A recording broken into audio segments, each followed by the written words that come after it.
ಅಂತ ಗೊತ್ತಿತ್ತಿಲ್ಲ. ಅಷ್ಟೊಂದು ಕಷ್ಟಪಟ್ಟಿದ್ದೀನಿ ನಾನು ಈ ಮನೆ ಒಳಗೆ. ಯಾರಿಗೂ ಯೋಕಡಕ್ಕೆ ಹೋಗಿ ಅಷ್ಟು ನೋವು ಪಟ್ಟಿದ್ದೀನಿ. ಎಸ್, ಇದು ನಿಜಕ್ಕೂ ಮನ ಕಲಕುವ ಸುದ್ದಿ.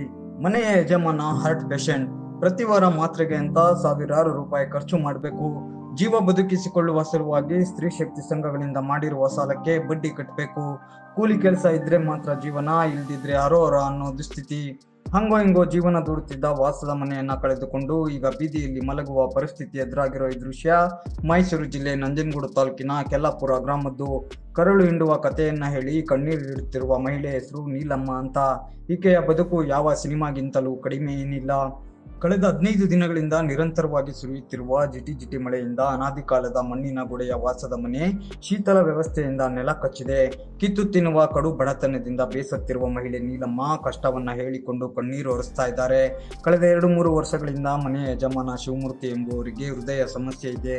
ಪ್ರತಿ ವಾರ ಸಾವಿರಾರು ರೂಪಾಯಿಗಳನ್ನ ಮಾತ್ರೆಗೆ ಅಂತ ಖರ್ಚು ಮಾಡಬೇಕು. ಜೀವ ಬದುಕಿಸಿಕೊಳ್ಳಲು ಸಂಘಗಳಿಂದ ಮಾಡಿರುವ ಸಾಲಕ್ಕೆ ಬಡ್ಡಿ ಕಟ್ಟಬೇಕು. ಕೂಲಿಯನ್ನು ನಂಬಿ ಬದುಕುವ ಬಡ ಕುಟುಂಬಕ್ಕೆ ಈಗ ಮತ್ತೊಂದು ಆಘಾತವಾಗಿದೆ.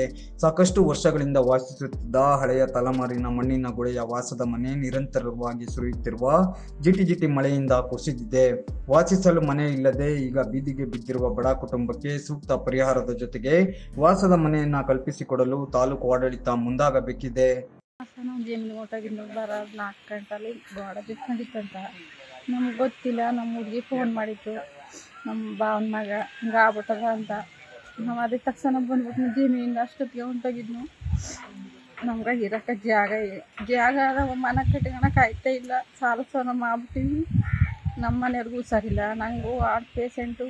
ನನ್ನ ಮಗ ಒಬ್ಬ ಮೈಸೂರಿಗೆ ಸೇರ್ಕೊಳ್ಳೋಣ ಹೋಟ್ಲಿಗೆ. ಇನ್ನೊಬ್ಬ ಮಗ ಸುಳ್ತಿ ಕೆಲ್ಸಕ್ಕೆ ಹೋಗ್ತಿದ್ನ. ಅಷ್ಟು ಕಷ್ಟ ಅನುಭವಿಸ್ಬಿಟ್ಟಿನಿ ನಾನು.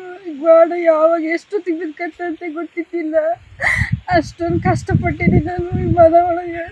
ಯಾರಿಗೂ ಯೋಕಡಕ್ಕೆ ಹೋಗಿ ಅಷ್ಟು ನೋವು ಪಟ್ಟಿದ್ದೀನಿ. ಸಾಲ ಪಾಲ ಮಾಡ್ಬಿಟ್ಟಿವಿ, ಜಾಸ್ತಿ ಕಂತು ಪಂತು ತಗೊಬಿಟ್ಟಿವಿ. ಭಾರಿ ಕಷ್ಟ ಆಗ್ಬಿಟ್ಟಿವಿ ಸರ್. ಹೆಂಗಾರ ಬನ್ನಿ ನಮಗೆ ದೊರಕಿಸ್ಕೊಡಿ. ಏನು ಯಾವ ಕಷ್ಟ ಪರಿಹಾರ ಮಾಡ್ಕೊಡಿ. ನಂಗೆ ಮಾತಾಡ್ತಾ ಜಾಸ್ತಿ ಅದ ಹೊಡ್ಕತ್ತ ಮಾತಾಡೋಕ್ಕಾಗಲ್ಲ. ಜಾಸ್ತಿ ಟೆನ್ಷನ್ ಮಾಡ್ಕೊಂಡ್ರೆ ಜಾಸ್ತಿ ಅದ ಹೊಡ್ಕ. ಏನು ಹುಷಾರಿಲ್ವಾ ನಿಮಗೆ? ಹ್ಞೂ ಸರ್, ನಮ್ಮ ಮೈಸೂರಿನೆಲ್ಲ ಹಚ್ಬಿಟ್ಟು ಬಂದೀನಿ. ಗುಣ ಆಗಿಲ್ಲ ನಂಗೆ. ಏನು ಯಾವ್ದನ್ನು ಸಾಟು ಹೊಡ್ಕತ್ತ ಎನಿ ಟೈಮ್. ಕೆಲಸ ಕೂಲಿಗೆ ಹೋಯ್ತೀನಿ, ನನ್ನ ಮಗನೂ ಹೋಯ್ತಾನ. ನಾನು ಇಲ್ಲದ್ರೆ ನಮ್ಮ ಮನೆಯವ್ರಿಗೆ ಆಗಲ್ಲ. ಕಾಲು ಆಕ್ಸಿಡೆಂಟ್ ಆಗಿ ಏಟಾಗ್ಬಿಟ್ಟಿತ್ತು. ಸಾಲ ಪಾಲ ಮಾಡ್ಬಿಟ್ಟಿವಿ. ಸಕ್ಕತ್ತಾಗ ಮನೆ ಇರೋಕ್ಕೆ ಜಾಗ ಇಲ್ಲ. ನಾನು ನೆನ್ನೆ ಹೋಗಿ ನನ್ನ ಆದ್ನಿ ಮನೆ ಮಾಡಿದ್ದೀವಿ. ಇಲ್ಲಿ ಅದೇ ಸಾಮಾನೆಲ್ಲ ಗುಡ್ಡೆ ಹಾಕ್ಬಿಟ್ಟಿವಿ. ಅಲ್ಲಿ ನಮ್ಮ ಅಣ್ಣ ಬಂದು ನೋಡ್ಕೊತಿದ್ದ. ಕಡಮನ ಇಲ್ಲಿ ನೋಡ್ರಿ ಚಿರ್ತಂಗಿರ್ತ ಭಯ, ಸೆತ್ತ ಬತ್ತ ಭಯ. ಅದರಲ್ಲಿ ಎದ್ರಕ ಜಾಸ್ತಿ ಹಾವು ಬಂದ್ಬಿಟ್ಟವೇನ ಅಂತ ಎದ್ರಕೊಂಡು ಅಲ್ಗೆ ಹೊಂಟೋಗಿದ್ವಿ. ಇಲ್ಲಿ ಮನೆ ಕಣ್ಣಿಲ್ಲ ನಾನು. ನಿಮ್ಮ ಹೆಸರು? ನೀಲಮ್ಮ ಅಂತ.